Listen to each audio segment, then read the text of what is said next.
के आसमान के नीचे जिंदगी गुजारता है, अपने रब का दिया हुआ अनाज खाता है, अपने रब का उतारा हुआ पानी पीता है और फिर भी अपने रब की नाशुक्र। इन्नल इंसान लिरब्बिही लकनुद, इंसान अपने रब का बहुत बड़ा नाशुक्रा है। व इन्नहु लिहुब्बिल खैरि लशदीद, और ये इंसान माल से बहुत ज्यादा मोहब्बत करता है, माल से प्रेम करता है, माल की बहुत ज्यादा इसके दिल में मोहब्बत है। कुरान कह रहा है। और जब इंसान कह दिया अल्लाह ने, तो इसमें आलिम भी आ गया, जाहिल भी आ गया, बुरा भी आ गया, नेक भी आ गया, सब आ गए। हर इंसान के दिल में माल से मोहब्बत।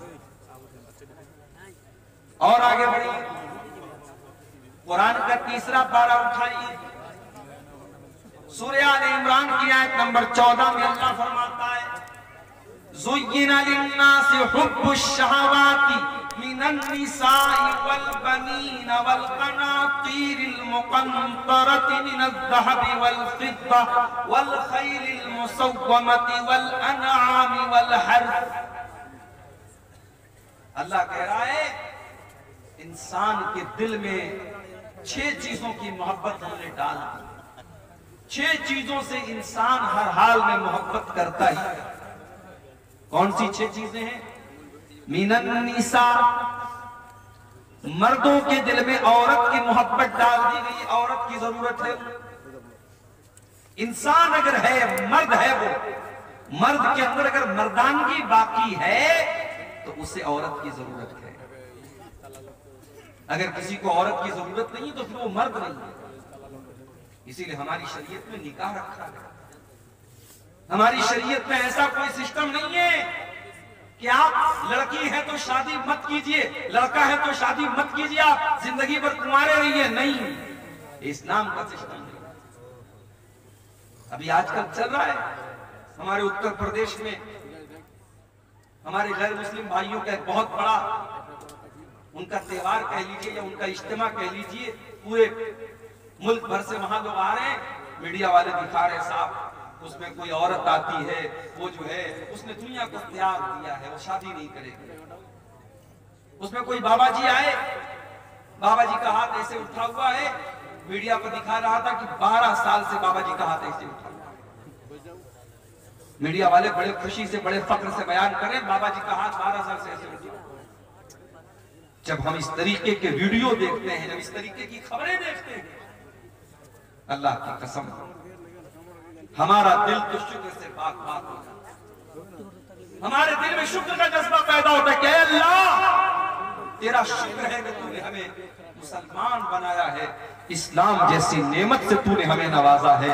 अल्लाह हमारे दीन के अंदर, हमारे मजहब के अंदर कोई ऐसी इबादत नहीं है जिस इबादत में इंसान के ऊपर अत्याचार किया गया हो, जिस इबादत में इंसान के ऊपर जुल्म किया।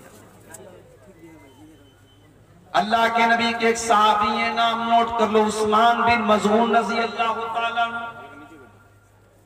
उनके दिल में एक मर्तबा ख्याल आया, शादी करूंगा, बीवी आएगी, बीवी को टाइम देना पड़ेगा, बच्चे पैदा होंगे, बच्चों को टाइम देना पड़ेगा, जितनी नमाज पढ़नी चाहिए उतनी नमाज नहीं पढ़ पाऊंगा, जितनी इबादत करनी चाहिए उतनी इबादत मैं नहीं कर पाऊंगा। उन्होंने इरादा कर लिया मैं कभी शादी ही नहीं करूंगा। फिर दिल में ख्याल आया कि मैं तो मर्द हूं और जब तक मेरे अंदर मर्दानगी बाकी है तब तक औरत की ख्वाहिश मेरे अंदर बाकी रहेगी। हज़रत उस्मान बिन मज़ऊन रज़ी अल्लाह ताला अन्हु ने अपने आप को, अपनी मर्दानगी को खत्म करने का फैसला कर दिया। मैं इशारे में आपको समझा रहा हूं, समझदार होंगे आप समझ जाएंगे। मर्द के जिस्म के अंदर जो मर्दानगी की अलामत होती है, हज़रत उस्मान बिन मज़ऊन, और ये बात भी नोट कर लीजिए, ये वो वाले उस्मान गनी नहीं है जो अल्लाह के नबी के दामाद थे, ये दूसरे सहाबी हैं। इनके वालिद का नाम मज़ऊन था। उस्मान इब्न मज़ऊन रज़ी अल्लाह ताला अन्हु ने अपने आप को खसी करने का इरादा किया।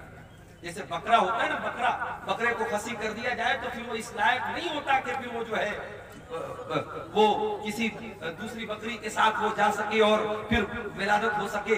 तो जिस तरीके से बकरे और जानवरों के अंदर खस्सी होता है, उस जमाने में चूंकि मेडिकल साइंस की तरक्की का दौर नहीं था, तो बाज लोग क्या करते थे, अपने आप को खस्सी कर लेते थे ताकि शादी की ख्वाहिशें उनके अंदर बाकी न बचे, मर्दानगी ही उनकी खत्म हो जाए।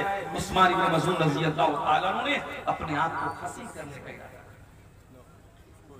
जब अल्लाह के नबी को पता चला, आपने उनको बुलवाया, आपने कहा उस्मान इन्नी लम उमर बिर्रहबानिया, ऐ उस्मान बिन मज़ून में मुझे रहबानियत का हुक्म नहीं दिया गया है। ऐ उस्मान, जिस दीन को मैं लेकर के आया हूं, मेरे दीन के अंदर रहबानियत नहीं है। बाल बच्चों को छोड़ करके, दुनिया को छोड़ करके कुटिया में चला जाए, कोई पहाड़ पे चला जाए, ये मेरे दीन का कॉन्सेप्ट नहीं है। ऐ उस्मान इब्न मज़ून, कान खोल करके सुन लो। इन्नी उमिरतु अन अनामा व अक़ूमा, मुझे हुक्म दिया गया है मैं रात में आराम भी करूं और तहज्जुद की नमाज भी पढ़ूं। मुझे हुक्म दिया गया है मैं रोजा भी रखूं और मैं बेरोजा भी रहूं, यानी कंटिन्यू नफिल रोजा न रखूं, कभी रोजा रहूं कभी न रहूं, मैं कंटिन्यू रोजा न रखूं, नफिल रोजा की बात होती। और मुझे निकाह करने का हुक्म दिया गया है कि मैं निकाह करूं, बीवी रखूं, बीवी रखने के लायक ना हो तो तलाक दे दूं। मुझे निकाह का और तलाक का भी मेरी शरीयत के अंदर ऑर्डर दिया गया है। और ऐ उस्मान बिन मज़ून, यही मेरी शरीयत है और यही मेरा तरीका है। फमन रगिबा अन सुन्नती फलैसा मिन्नी, जो मेरे तरीके से हट जाए उसका मुझसे कोई ताल्लुक नहीं है। ऐ उस्मान, कान खोल करके सुन लो, अगर तुम मेरे तरीके से हटना चाहते हो तो कान खोल कर मेरी वार्निंग सुन लो, फिर मुझसे कोई ताल्लुक नहीं। हज़रत उस्मान इब्न मज़ून रज़ी अल्लाह तआला अन्हु को अपनी गलती का एहसास हुआ, उन्होंने फौरन उठा। एक और सहाबी थे, नाम नोट कर लो उनका भी, अब्दुल्लाह बिन अम्र बिन आस रज़ी अल्लाह तआला, बहुत नेक सहाबी, अल्लाह वाले सहाबी, रात रात भर नमाज पढ़ने वाले सहाबी, दिन में नफिल रोजा रखने वाले सहाबी। शादी हुई, बीवी के पास जा ही नहीं रहे, बीवी के पास जा ही नहीं रहे, बीवी का हक ही अदा नहीं कर रहे। बहू को ससुर ने देखा, 3-4 दिन के बाद बहू का चेहरा उतरा हुआ है, बहू ने बाल भी कंघी नहीं किया है। ससुर ने पूछा, भाई क्या बात है, तेरी नई नई शादी हुई है, तू ऐसा हुलिया क्यों बना के बैठे? कहा कि अब्बू, आपके बेटे को मतलब ही नहीं, रात में नमाज पढ़नी है, दिन में रोजा रखना है, उनको तो बस रोजा रखना है, नमाज पढ़ना है, उनको बीवी से कहा। ससुर समझ गए कि मसला क्या है, लेकिन बहुत सारी बातें बाप डायरेक्ट बेटे से नहीं बोल सकता। हज़रत अब्दुल्लाह के वालिद जो थे अम्र बिन आस, बहुत बड़े सहाबी थे, उन्होंने आकर के अल्लाह के नबी से कहा कि अल्लाह के नबी ऐसा ऐसा मामला है, मेरी बहू ने इशारे में बताया है कि मेरा बेटा अपनी बहू अपनी बीवी की जरूरतें पूरी नहीं करता है। अल्लाह के रसूल, आप मेरे बेटे को बुला कर, अल्लाह के प्यारे नबी ने हज़रत अब्दुल्लाह को बुलवाया। आपने कहा, अब्दुल्ला, मुझे पता चला है कि तुम रात रात भर नमाज पढ़ते हो। कहा, अल्लाह के नबी, बिल्कुल सही बात है। आए अब्दुल्ला, मुझे मालूम हुआ है तुम कंटिन्यू लगातार नफिल रोजा रखते हो। हाँ अल्लाह के नबी, ये बिल्कुल सही बात है, मैं रोजा भी रखता हूँ, मैं रात रात भर नमाज भी पढ़ता हूँ। आपने कहा, अब्दुल्ला, इन्ना लिअयनिका अलैका हक्का व इन्ना लिजसदिका अलैका हक्का व इन्ना लिज़ौजिका अलैका हक्का।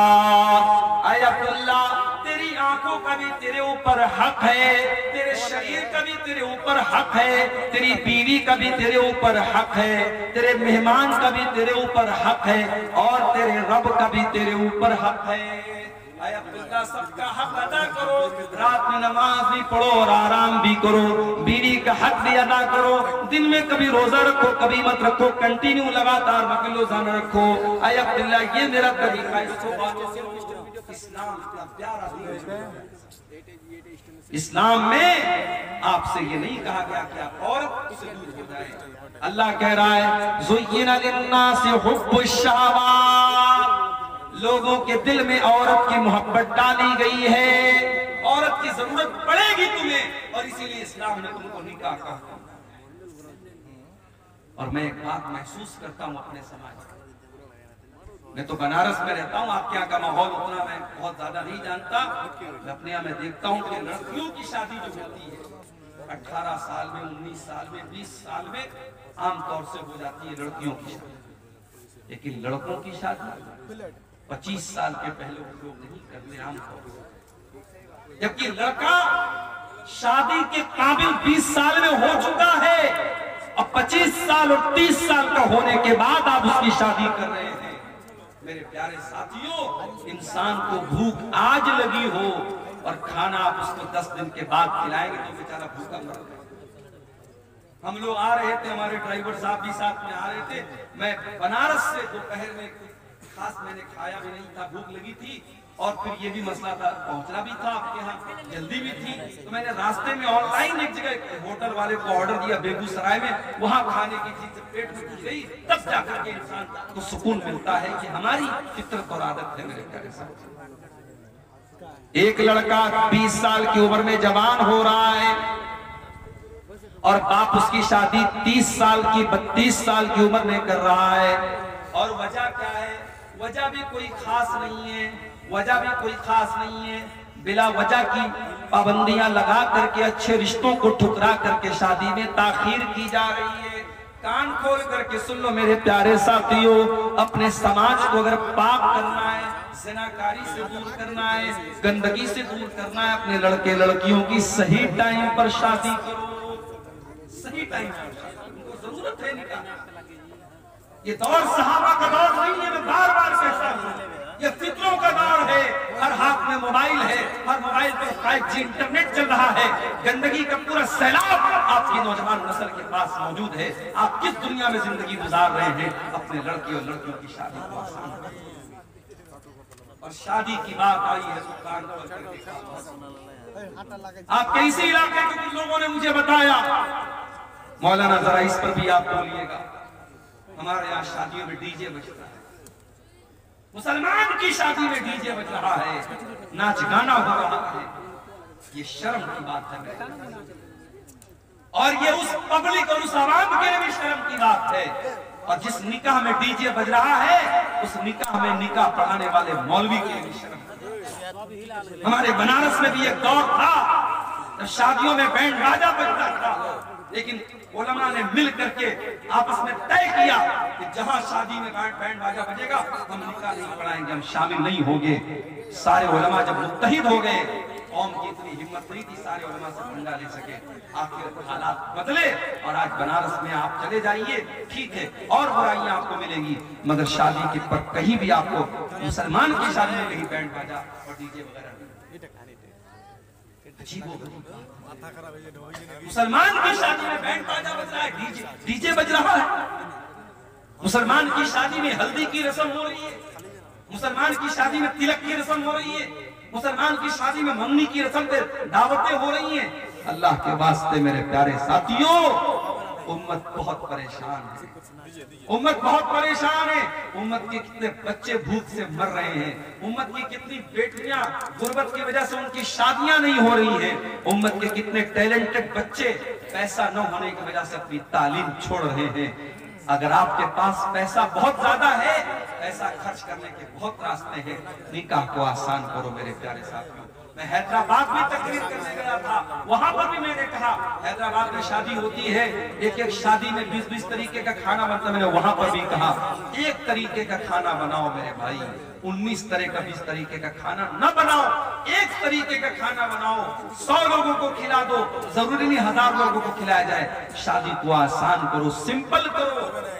नबी ने फरमाया इन्ना आज़मन निकाही बरकतन सरुहु मऊनतन, सबसे ज्यादा बरकत वाला निकाह वो है जिसमें सबसे कम खर्च किया जाए।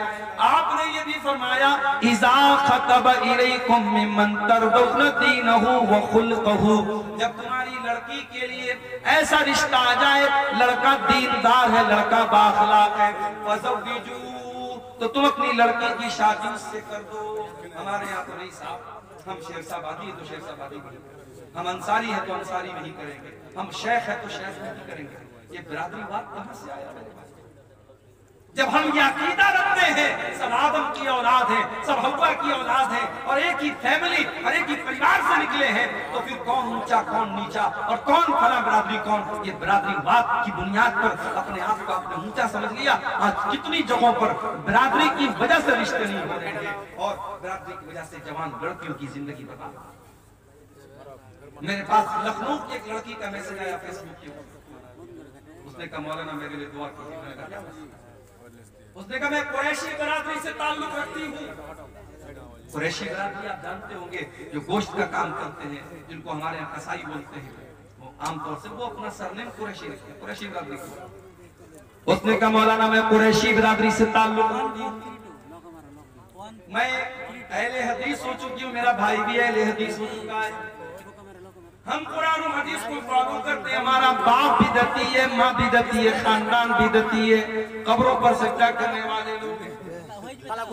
मैं चाहती हूँ मेरी शादी ऐसे घर में हो जहाँ कुरान और हदीस पर अमल होता हो, शिर्क न होता हो, बिदअत न होती हो। लेकिन मेरे बाप का कहना है कि मैं कुरैशी ही बिरादरी में करूंगा और मुझे पूरे लखनऊ के अंदर कोई कुरैशी बिरादरी का ऐसा इंसान नजर नहीं आता, कोई ऐसा रिश्ता नहीं मिलता जहां कुरान और हदीस पे चलने वाले लोग हों।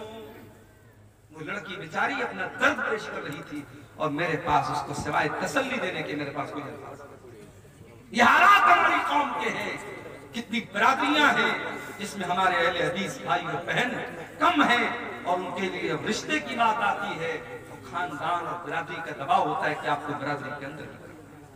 ये बिरादरीवाद कहां से आया मेरे प्यारे साथियों? हमें और आपको इसकी जड़ों को भी तोड़ने की जरूरत है। जब हम ये अकीदा रखते हैं या अय्युहन्नास इन्ना खलकनाकुम मिन ज़करिन व उन्सा व जअलनाकुम शुऊबन व क़बाइल लिताअरफू, ऐ लोगों तुम एक माता पिता की औलाद हो, एक माँ बाप की औलाद हो, आदम और हव्वा की औलाद हो।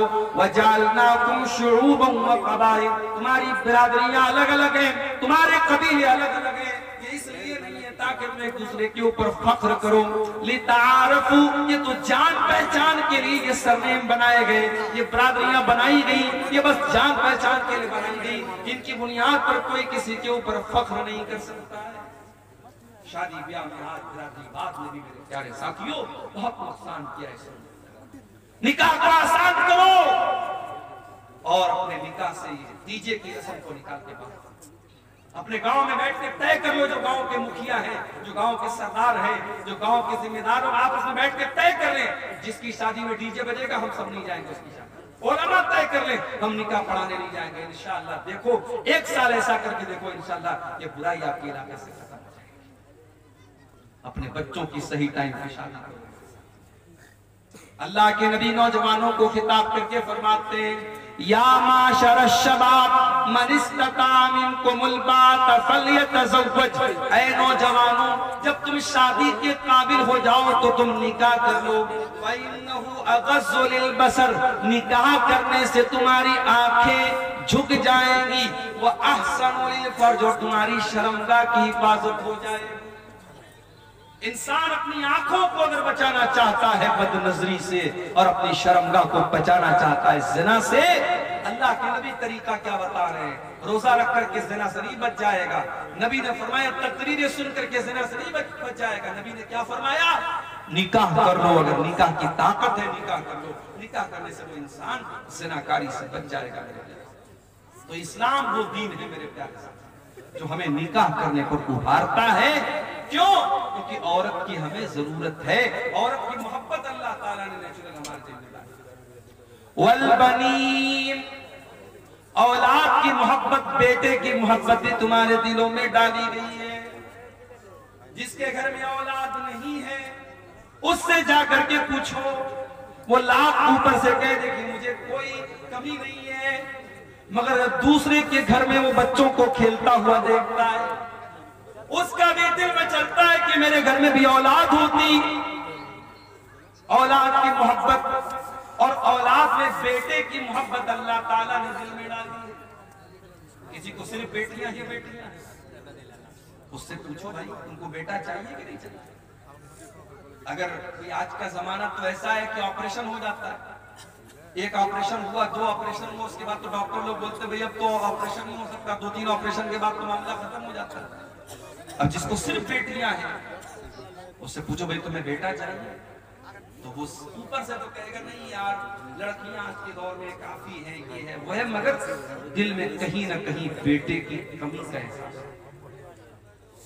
मैं ये नहीं कह रहा हूं कि बेटियां नौजुबिल्लाह बेटियों का दर्जा बेटों से कम है, मैं एक नेचुरल बात बता रहा हूं कि बेटे की मोहब्बत, अल्लाह कुरान में कह रहा है कि बेटे की मोहब्बत तुम्हारे दिल में डाली, बेटे की जरूरत पड़ती है इंसान। वल कनातीरिल मुकंतरति मिनज़्ज़हाबी वल फिद्दती, और सोने चांदी के खजानों की मोहब्बत, मालो दौलत की मोहब्बत भी तुम्हारे दिल में डाली गई है। जितनी भी दौलत तुमको मिल जाए लेकिन तुम्हारा पेट भरने वाला नहीं है। कल तक जो 10,000 रुपया महीना कमा रहा था, बड़ी मुश्किल से घर चला रहा था, दुआ कर रहा था अल्लाह मेरी आमदनी बढ़ा दे, अल्लाह ने 10,000 से 50,000 कर दिया, अब 50,000 पे तो उसका पेट भर जाना चाहिए, मगर 50,000 पर भी पेट नहीं भरेगा। 1,00,000 हो गई, अब तो पेट भर जाना चाहिए, 1,00,000 से भी पेट न भरा। अल्लाह के नबी फरमाते हैं लौ कान लिब्ने आदम वादियान मिन ज़हब, अगर आदम के बेटे के पास सोने की 2 वादियां आ जाए, लबतगा सालिसन, तो वो तीसरी की तमन्ना करेगा, उसे तीसरी भी चाहिए। 2 वादी मिल गई, सोने के 2 पहाड़ मिल गए, उससे पेट नहीं भरेगा, उसे तीसरी भी वादी चाहिए, तीसरा भी पहाड़ चाहिए। और आगे अल्लाह के नबी फरमाते हैं वला यमलकु जौफ इब्न आदम इल्ला तुराब, इंसान के पेट को अगर कोई चीज भर सकती है तो कब्र की मिट्टी भर सकती है। जब कब्र में जाएगा वही जाकर के पेट भरेगा, दुनिया में कभी पेट नहीं भर सकता। अल्लाह कह रहा है कि ऐ इंसान, तेरे दिल में माल की मोहब्बत, सोने की मोहब्बत, चांदी की मोहब्बत तेरे दिल में डाल। वल खैलिल मुसव्वमती, और इंसान के दिल में घोड़ों की मोहब्बत डाल दी गई है। घोड़े की मोहब्बत उसके दिल में डाल दी गई है। कैसे घोड़े? जो निशान लगे हुए घोड़े। अरब में एक घोड़ा होता था जिसको निशान लगा होता था, वो बड़ा बेहतरीन घोड़ा होता था। उस जमाने की सवारी घोड़ा थी, आज के जमाने की सवारी कार है। अभी हैदराबाद में मेरा एक सफर था, एक मस्जिद में मेरा प्रोग्राम था। अब एक नौजवान का फोन आया, मौलाना मैंने नई गाड़ी खरीदी है, मैं आपको अपनी गाड़ी से मस्जिद तक लेके आना चाहता। अब मेरे जो मेजबान थे जो मुझे लेके गए थे, उन्होंने कहा मौलाना आपको मेरी गाड़ी से चलना पड़ा। मैंने कहा भैया किसी की भी गाड़ी से जाना तो है, चलो वो नौजवान बेचारा, नौजवान लड़का, उसने नई गाड़ी दी, चलो उसका दिल रख लेते हैं, उसका हौसला न टूटे। अब वो जो है साहब मर्सिडीज गाड़ी उसने ली। मर्सिडीज गाड़ी पता नहीं, लोग बताते हैं कि 1-1.5 करोड़ की गाड़ी आती है। वो गाड़ी वो लड़का लेके आया, उसने कहा मौलाना आप बैठिए मेरी गाड़ी को, मुझे बड़ी खुशी है। 1-1.5 करोड़ के लोग गाड़ियां लेते हैं। गाड़ी और सवारी आज के जमाने में शान और शौकत और स्टेटस सिंबल बन चुकी है। अल्लाह ने कहा कि तुम्हारे दिलों में हमने डाला है घोड़े की मोहब्बत। उस जमाने की सवारी घोड़े थी, आज के जमाने की सवारी कार है, आज के जमाने की सवारी बाइक है। हमारा नौजवान लड़का बुलेट उसके हाथ में आ जाए और गांव में जब बुलेट चलाता है, ऐसा तेजी से वो बुलेट तो खड़खड़ खड़खड़ आवाज देती है और हॉर्न उसका बजता है, पूरे गांव में जो है अपना वो दबदबा कायम करते हुए गाड़ी से निकलता है, बाइक से निकलता है, 4 व्हीलर से निकलता है। तो इंसान के दिल में, उसके सीने में अल्लाह ताला ने सवारियों की वलाना, और अल्लाह ताला ने इंसानों के दिलों में चौपायों की मोहब्बत भी डाली है। आप लोग गांव देहात के, आप ज्यादा अच्छी तरीके से समझते हो। गाय, बैल, बकरी, ये जो चौपाए होते हैं, जो लोग इसको पालते हैं, बड़ी मोहब्बत होती है अपने चौपाए से। वल हर्जी, और इंसान को अपनी खेती बाड़ी से बड़ी मोहब्बत होती है। 6 चीजों का नाम अल्लाह ने लिया। औरत की मोहब्बत तुम्हारे दिल में है, औलाद की मोहब्बत, बेटे की मोहब्बत तुम्हारे दिल में है, सोने चांदी की मोहब्बत तुम्हारे दिल में है, और घोड़े की मोहब्बत तुम्हारे दिल में है, चौपाए की मोहब्बत तुम्हारे दिल में, और खेती बाड़ी की मोहब्बत तुम्हारे दिल में डाली गई है। 6 चीजों का नाम लेने के बाद अल्लाह ने क्या फरमाया? ज़ालिका मताउल हयातिद दुनिया वल्लाहु इंदहु हुस्नुल मआब। ऐ मेरे बंदो, ये जमीन, ये जायदाद, ये औरत, ये दौलत, ये सब यहीं रह जाएंगे। अल्लाह के यहाँ बेहतरीन ठिकाना तुमको तभी मिलेगा जब तुम अल्लाह को खुश करोगे। ये सब तो दुनिया का सामान है, सब ठाट पड़ा रह जाएगा जब लाज चलेगा बन जाएगा। कभी कब्र में आपका बेटा आपके साथ जाएगा? आपका बेटा आपसे बहुत मोहब्बत करता है। आप मर जाएंगे, आपका बेटा आंसू बहाएगा, रोएगा, आपकी तारीफ करेगा। मगर आपका वो बेटा जो आपसे इतनी मोहब्बत करता है, वो बेटा भी आपकी लाश को 24 घंटे से ज्यादा अपने घर में नहीं रखेगा। 24 घंटे के अंदर कफनाएगा, मौलवी साहब को बुलाएगा, जनाजे की नमाज पढ़वाएगा, आपको कफन की 3 चादरों में लपेट देगा और आपको कब्रिस्तान ले जाकर के कब्र के हवाले कर देगा। आपकी औलाद, आपके रिश्तेदार सब आएंगे और आपको मिट्टी दे करके चले जाएंगे, हाथ झाड़ के चले जाएंगे। कोई कब्र में आपका साथ देने नहीं आएगा मेरे साथी। वो माल, जिस माल के चक्कर में आपने हलाल और हराम को भुला दिया, सूद का पैसा आपके घर में आया, जुआ का पैसा आपके घर में आया, हराम का पैसा आपके घर में आया, आपकी जैसे ही सांस की डोर थम गई, आपके दिल की धड़कन बंद हो गई, वो सारा पैसा दूसरों का हो गया। भाई इंसान मरा, पैसा किसका हो गया? वारिस का, बेटे का हो गया, बीवी का हो गया, माँ का हो गया, बाप का हो गया। इंसान कुछ लेके नहीं जा रहा, कब्र में अकेला जा रहा। कब्र में न माल आपके काम आया, न बच्चे आपके काम आए, न बीवी आपके काम आई, कोई काम ना आया। फिर मेरे प्यारे साथियों, जब उस कब्र में मुनकर नकीर आएंगे और आपसे 3 सवाल करेंगे, मन रब्बू का, मन नबियों का, माँ दीनों का, तेरे रब कौन है, तेरे नबी कौन है, तेरा दीन क्या है? इन 3 सवालों का जवाब, आपका ईमान अगर सही होगा, आपका अमल सही होगा, तभी इन 3 सवालों का जवाब आपकी जबान से निकलेगा, वरना जवाब भी नहीं निकलेगा। इन 3 सवालों का जवाब नहीं निकल पाएगा इंसान के जबान से अगर उसका अकीदा सही नहीं है, उसका ईमान सही नहीं है। इन 3 सवालों का जवाब नहीं। उसके बाद अल्लाह के नबी फरमाते, कब्र दबोचेगी, कब्र तंग हो जाएगी। हाय हाय, अब्दुल गफ्फार साहब बहुत तकरीरें किया करते थे, बहुत आपने कुरान की आयतें पढ़ के सुनाइए, आपकी कब्र में आपका क्या अंजाम होगा। अरे मेरी क्या हैसियत है, यहाँ नबी के सहाबी का मैं आपको वाकया सुना रहा हूं, नाम नोट कर लो मेरे नौजवानों। अगर फेसबुक पर कभी फालतू चीजें देखने से टाइम मिल जाए तो कभी यूट्यूब पर जा करके इस सहाबी के बारे में सर्च कर लेना। ये सहाबी कौन? साद बिन मुआज रज़ी अल्लाह। इतने बड़े सहाबी थे, इतने अजीम सहाबी थे। जब उनका इंतकाल हुआ, उनके जनाजे को जब उठाया जाने लगा, उनका बदन बहुत हैवी था, उनकी बॉडी बहुत हैवी थी। जब जनाजे को उठाया जाने लगा, जनाजा बड़ा हल्का था। साहबा ने कहा, अल्लाह के नबी, इनका जनाजा तो भारी होना चाहिए, इनका जनाजा इतना हल्का क्यों है? आपने फरमाया, इन्ना लहू हमलतन गैरुकुम। ऐ मेरे सहाबा, साद इब्न मुआज के जनाजे को तुमने अकेले नहीं उठाया है, फरिश्तों ने भी उठाया है। इनके जनाजे में 70,000 फरिश्ते आए थे। 70,000, मैं सही हदीस सुना रहा हूं। अल्हम्दुलिल्लाह, ऐसा नहीं कि मैं सीमांचल में बैठा हूं तो कुछ भी बयान करके चला, सही हदीस आपके सामने पढ़ के सुना। साद इब्न मुआज की जितनी भी कमाले, लेकिन खाली हाथ दुनिया से, जिंदगी भर इंसान भागता है जिस दुनिया के पीछे, सब कुछ छोड़ के खाली हाथ तेरे न आई चमक कुछ, इस चमक का भरोसा नहीं है। ये हकीकत है ऐ मेरे भाई, जिंदगी का भरोसा नहीं है। सदर मुहतरम, उलमाए किराम, मुहतरम बुजुर्गों, नौजवान साथियों, मामों और बहनों, प्यारे बच्चों, अपने अजीज दोस्त शेख इसहाक आलियावी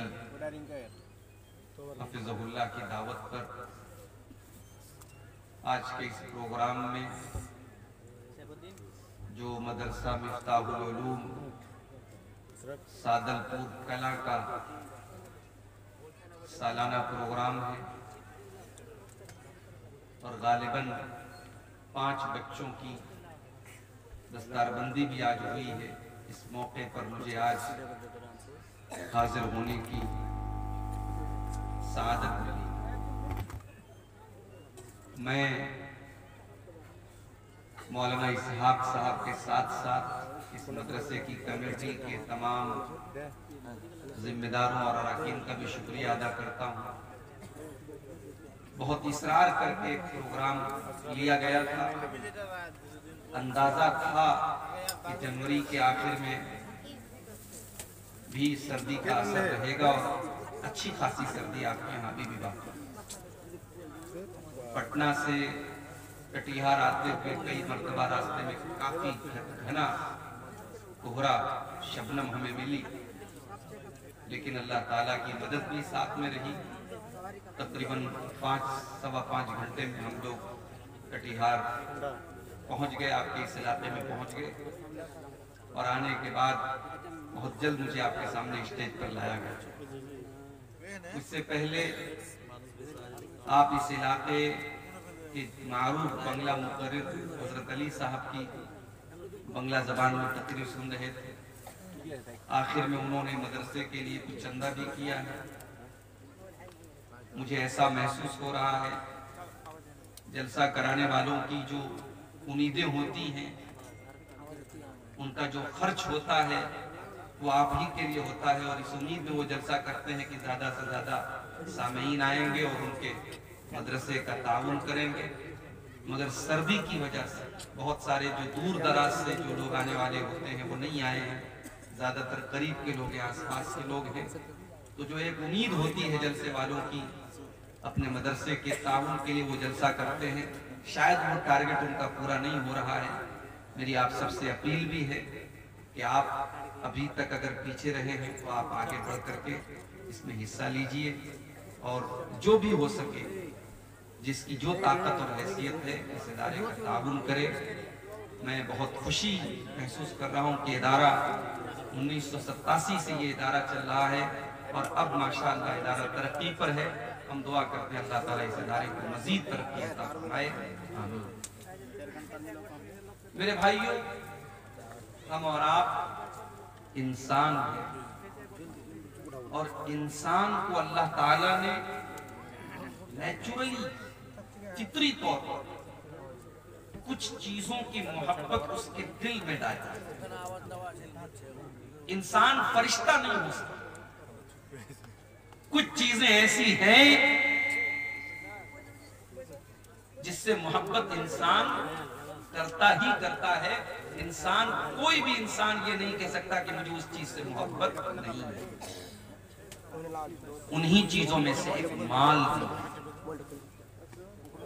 माल से इंसान बहुत मोहब्बत करता है। भाई आप गौर कीजिए, एक मेहनत मजदूरी करने वाला इंसान सुबह से लेकर शाम तक मेहनत करता है और बड़ी मुश्किल से अपने बाल बच्चों का पेट भरने के लिए चंद पैसे वो हासिल करता है। जाहिर है कि इस माल से उसको मोहब्बत तो है, लेकिन ऐसा नहीं है कि सिर्फ वो गरीब आदमी, वो मजदूर आदमी माल से मोहब्बत कर रहा है। जो 500 रुपया रोज कमा रहा है वो भी माल से मोहब्बत कर रहा है। जो 5 लाख रुपया रोज कमा रहा है उसको भी माल से मोहब्बत कर रहा है। और ये बात हमारा रब कुरान में भी कहता है।